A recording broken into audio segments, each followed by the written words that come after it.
খৰিকটাত দেৱ দামোদৰ গুৰুৰ আবিৰ্ভাৱ মহোৎসৱৰ সফল সামৰণি। বিগত বৰ্ষৰ দৰে এইবেলিও তিনিদিনীয়া বনাঢ্য কাৰ্যসূচীৰে অনুষ্ঠিত কৰা 537তম শ্ৰী শ্ৰী দেৱ দামোদৰ গুৰুৰ আবিৰ্ভাৱ মহোৎসৱটিৰ সোমবাৰে নিশাৰ ভাগত সফল সামৰণি পৰে। খৰিকটা অঞ্চলৰ ৰাইজৰ দ্বাৰা মহা সমাৰোহেৰে অনুষ্ঠিত কৰা মহোৎসৱখনিৰ সৈতে সংগতি ৰাখি প্ৰভাত ফেৰী, ধৰ্মীয় পতাকা উত্তোলন, মাল্যৰ্পণ, স্মৃতি তৰ্পণ, হোম আৰু ভাগৱত পাঠ আদিকে কৰি ধৰ্মীয় বিভিন্ন কাৰ্যসূচী ৰূপায়ণ কৰা হয়। ইয়াৰ উপৰিও অন্তিম দিনা নাগাৰা নাম পৰিৱেশন কৰা হয়।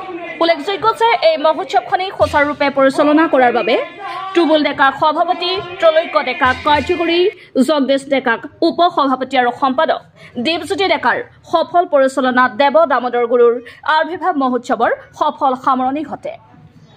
খৰিকটা আমাৰ দৌলত অনুষ্ঠিত হোৱা শ্ৰী শ্ৰী দেৱ দামোদৰ গুৰুৰ আবিৰ্ভাৱ মহোৎসৱটি এইবেলি আমি তিনিদিনীয়া বৰ্ণাঢ্য কাৰ্যসূচীৰে বিভিন্ন কাৰ্যক্ৰমিকাৰে আমি অনুষ্ঠিত কৰিছোঁ আৰু দুদিনৰ সফল সমাপ্তিৰ অন্তত আজি তৃতীয় দিনৰ কাৰ্যসূচী অৰ্থাৎ শেষ কাৰ্যসূচী। ইতিমধ্যে আমাৰ বিভিন্ন কাৰ্যসূচীৰ অংশগ্ৰহণ কৰিছে এই অঞ্চলৰ ভক্তপ্ৰাণ ৰাইজে। গতিকে এই অনুষ্ঠানটোৰ বিষয়ে ৰাইজক নতুনকৈ ক'ব লগা নাই। মহাপুৰুষজনাৰ আজি 69তম আমি খৰিকটা ৰাইজে মিলি এই মহাপুৰুষজনাক স্মৰণ কৰি এই অনুষ্ঠান ভাগি আবিৰ্ভাৱ মহোৎসৱটি আমি পালন কৰি আহিছোঁ। গতিকে সদাশয় ভক্তপ্ৰাণ ৰাইজে এই অঞ্চলৰ ৰাইজে আহি এই অনুষ্ঠানটোক আমাক পদধূলি দিছে বা আমাক উৎসাহ যোগাইছে। তাৰ বাবে মই সমূহ ধৰ্মপ্ৰাণ ৰাইজক আমি ধন্যবাদ জ্ঞাপন কৰিছোঁ। লগতে আজি বিশেষভাৱে অসমৰ দুগৰাকী পাঠকক আমি আমন্ত্ৰণ কৰিছিলোঁ। তেখেতসকলে ইতিমধ্যে নাম পৰিৱেশন কৰি আছে আৰু তাৰ মাজতে আমাৰ বিভিন্নজন শুভাকাংক্ষী আহি আমাক দেখা কৰিছে।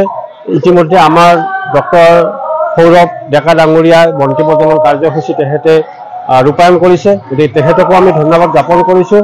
গতিকে সকলো ক্ষেত্ৰতে আজি আমি সফল সমাপ্তি ইতিমধ্যে হ'বলৈ গৈ আছে। গতিকে সমূহ ৰাইজক মই পুনৰবাৰ শ্ৰদ্ধা অভিনন্দন জ্ঞাপন কৰিছোঁ। ধন্যবাদ। আজি খৰিকটা গাঁৱত দামোদৰ দেৱৰ আবিৰ্ভাৱ তিথি উপলক্ষে যি নামৰ আয়োজন কৰিছে তাত আহি খুব ভাল লাগিল। এই আয়োজন তেওঁলোকে যোৱা 69 বছৰ ধৰি কৰি আহিছে আৰু তাৰ বাবে তেওঁলোক নিশ্চয় প্ৰশংসনীয়। আৰু মই এই কামনা কৰিছোঁ তেওঁলোকৰ যাতে এই আয়োজন আৰু বহু বছৰ ধৰি চলি থাকে আৰু সমূহ ৰাইজলৈকে ভগৱানৰ আশীৰ্বাদত তেওঁলোক মংগলে কুশলে থাকে তাৰে মই কামনা কৰিছোঁ। ধন্যবাদ।